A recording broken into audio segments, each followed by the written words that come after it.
مولاي صل وسلم دائما أبدا على حبيبك خير الخلق كلهم. اللہ الرحمن الرحیم الحمد للہ رب العالمین والعاقبۃ للمتقین والصلاة والسلام علی سید الانبیاء وخاتم المرسلین وعلی آلہ واصحابہ اجمعین، اما بعد۔ بخاری شریف جلد نمبر 1 صفحہ نمبر 346 کتاب فی العتق و فضلہ میں امام بخاری علیہ الرحمہ نے باب باندھا ہے، باب کراہیت التطاول علی الرقیق وقولہ عبدی و امتی۔ غلام اللہ تعالیٰ دے دے، ماتحت افراد کر دے تو پھر اس بات پر فخر نہیں کرنا چاہیے، اور اپنے غلاموں کو یوں کہنا کہ یہ میرا بندہ ہے، یہ میری بندی ہے، یہ لفظ نہیں بولنے چاہیے، مکروہ ہے، مکروہ تنزیہی ہے۔ ویسے قرآن پاک کے اندر ایسے الفاظ ملتے ہیں جیسے حضرت یوسف علیہ السلام کے قصے میں اللہ تعالیٰ نے ارشاد فرمایا وَأَلْفَ يَا سَيِّدَهَا لَدَى الْبَابِ۔ ان دونوں نے، حضرت یوسف علیہ السلام نے اور حضرت زلیخا رضی اللہ تعالی عنہا نے دروازے پر اپنے سید کو پایا، یعنی اپنے مالک کو پایا۔ اسی طرح حضرت یوسف علیہ السلام نے قید کے ساتھیوں سے کہا تھا وَاذْكُرْنِي عِنْدَ رَبِّكَ، اپنے رب کے پاس، مطلب اپنے مالک کے پاس۔ رب کا لفظ بمعنی مالک استعمال ہوا ہے، اپنے مالک کے پاس میرا ذکر کرنا۔ لیکن نبی پاک صلی اللہ تعالیٰ علیہ وآلہ وسلم نے مالک کے لیے رب کا لفظ اور غلام کے لیے عبد کا لفظ بولنے سے منع فرمایا۔ یہ کراہت تنزیہی ہے، اس میں لفظوں کا اشتراک ہے، کیونکہ کہا جاتا ہے نا عبداللہ، اللہ کا بندہ، اسی طرح کہا جاتا ہے آمۃ اللہ، اللہ کی بندی۔ تو یہ لفظ عبدی و امتی کے لفظ اپنے لیے بولنا، میرا بندہ، میری بندی، یہ لفظی اشتراک کی بنا پر مکروہ ہے، ایسا نہیں بولنا چاہیے۔ حضرت ابو ہریرہ رضی اللہ تعالیٰ عنہ روایت فرماتے ہیں کہ رسول اللہ صلی اللہ تعالیٰ علیہ وآلہ وسلم نے ارشاد فرمایا لا یقل احدکم اطعم ربک ودعی ربک اسقی ربک۔ تم میں سے کوئی بندہ اپنے غلاموں کو یوں نہ کہا کرے کہ اپنے رب کو کھانا کھلا، یعنی اپنے مالک کو کھانا کھلا، اپنے رب کو وضو کروا، اپنے رب کو پانی پلا۔ یہ رب کا لفظ اپنے لیے استعمال نہ کرے، رب کا لفظ بطور مالک اس معنی میں بھی استعمال نہ کرے، کیونکہ یہ لفظ اللہ تعالیٰ کے لیے بولا جاتا ہے، اس لیے اس لفظ کو اللہ تعالیٰ کے ساتھ ہی خاص رکھیں اور اس لفظ کو بندوں کے لیے نہ بولیں۔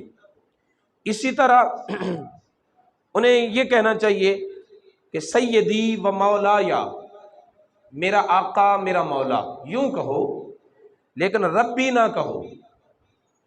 اور مالک جو ہیں وہ اپنے غلاموں کو عبدی اور آماتی نہ کہیں، ولا یقل احدکم عبدی و آماتی ولیقل فتایا و فتاتی و غلامی، بلکہ ان کی جگہ پر یہ لفظ بولے میرا غلام، میری لونڈی، یہ لفظ بولے، اور بندے اور بندی کا لفظ جو ہے وہ نہ بولے۔ جو لفظ رب اللہ کے لیے بولا جاتا ہے تو اس کو اللہ تعالیٰ کے لیے خاص کر دیں۔ یوسف علیہ السلام کے قصے میں جو اللہ رب العزت نے ذکر فرمایا واذکرنی عند ربک، تو یہ حکایتاً ذکر فرمایا کہ حضرت یوسف علیہ السلام نے یہی لفظ بولا تھا، اور یہ لفظ پہلی امتوں میں بولا جاتا تھا۔ اللہ تعالیٰ نے حکایتاً قرآن پاک میں ذکر فرما دیا، اور اس امت کے لیے نبی پاک صلی اللہ علیہ وسلم نے یہ لفظ بولنا منع فرما دیا، لہذا اس سے بچنا چاہیے۔ اسی طرح جو اللہ رب العزت کے نام اللہ تعالیٰ کے ساتھ خاص ہیں، ان ناموں پر بندوں کے نام رکھنا جائز نہیں، اور ان ناموں سے بندوں کو پکارنا بھی جائز نہیں۔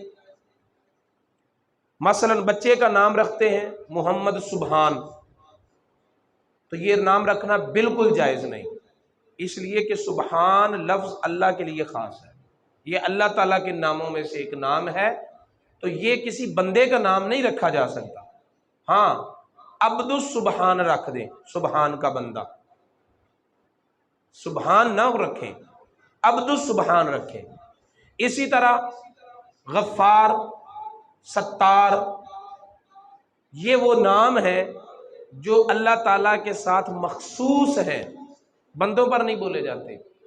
نام ہوتا ہے عبد الغفار اور اسے پکار رہتے ہیں غفار غفار، نام ہوتا ہے عبد الرحمن اور اسے کہہ رہتے ہیں رحمان رحمان، نام ہوتا ہے عبد الستار اور اسے کہہ رہے ہوتے ہیں ستار ستار۔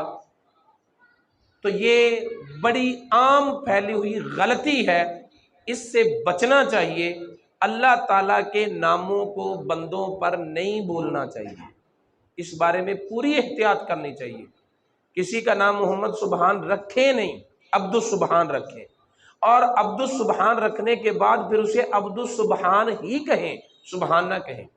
جس کا نام عبد الرحمن ہے اسے عبد الرحمن ہی کہیں، رحمان نہ کہیں۔ عبد الغفار نام ہے تو عبد الغفار ہی کہیں، غفار نہ کہیں۔ اسی طرح عبد الستار ہے تو عبد الستار کہیں، ستار نہ کہیں۔ اسی پر قیاس کرتے ہوئے باقی تمام نام، جو نام اللہ تعالیٰ کے ساتھ خاص ہیں، ان ناموں کو اللہ تعالیٰ کے ساتھ ہی خاص رکھیں اور عام بندوں پر نہ بولیں۔ کچھ اللہ تعالیٰ کے نام ایسے ہیں جو بندوں پر بھی بولے جاتے ہیں، مثلا اللہ تعالیٰ سمیع ہے، اللہ نے انسان کو بھی سمیع کہا ہے۔ اللہ تعالیٰ بصیر ہے، اللہ تعالیٰ نے انسان کو بھی بصیر کہا ہے۔ اسی طرح رحیم کا لفظ اللہ تعالیٰ کے لیے بھی بولا گیا ہے، مخلوق کے لیے بھی بولا گیا ہے۔ حضور نبی پاک صلی اللہ علیہ وسلم کو بھی رحیم کے نام سے اللہ رب العزت نے قرآن پاک میں ذکر فرمایا ہے۔ تو اس طرح کے نام اگر رکھ دے رحیم بخش اور اسے رحیم رحیم کہیں تو اس میں کوئی حرج نہیں، کیونکہ یہ نام جو ہیں وہ ایسے نام ہیں جو اللہ تعالیٰ کے ساتھ مخصوص نہیں ہیں، لیکن جو لفظ اللہ تعالیٰ کے لیے مخصوص ہو جائیں ان میں پھر اشتراک نہیں ہونا چاہیے۔ جو خاص ہیں ان میں تو اشتراک ہے ہی بالکل غلط، اور جو عبدی، امتی اور یہ لفظ ہیں تو یہ مکروہ تنزیہی ہیں۔ اب اسی طرح نام رکھ دیتے ہیں عبد الرسول، عبد النبی، غلام محی الدین، تو اس میں بھی پھر دو طرح کے لوگ ہیں۔ کچھ محققین یہ کہتے ہیں کہ یہ نام رکھنا ہی ناجائز ہے، یہ بھی غلط ہے، ناجائز نہیں، جائز ہے، کیونکہ اس حدیث شریف میں جو عبدی اور امتی کہنے سے ممانعت آئی ہے تو اس کو محدثین نے مکروہ تنزیہی پر مشتمل کیا ہے، محمول کیا ہے، اور کہا ہے کہ یہ مکروہ ہے لیکن یہ مکروہ تنزیہی ہے، تحریمی نہیں۔ جو مکروہ تحریمی بھی نہیں اسے حرام کیسے کہا جا سکتا ہے؟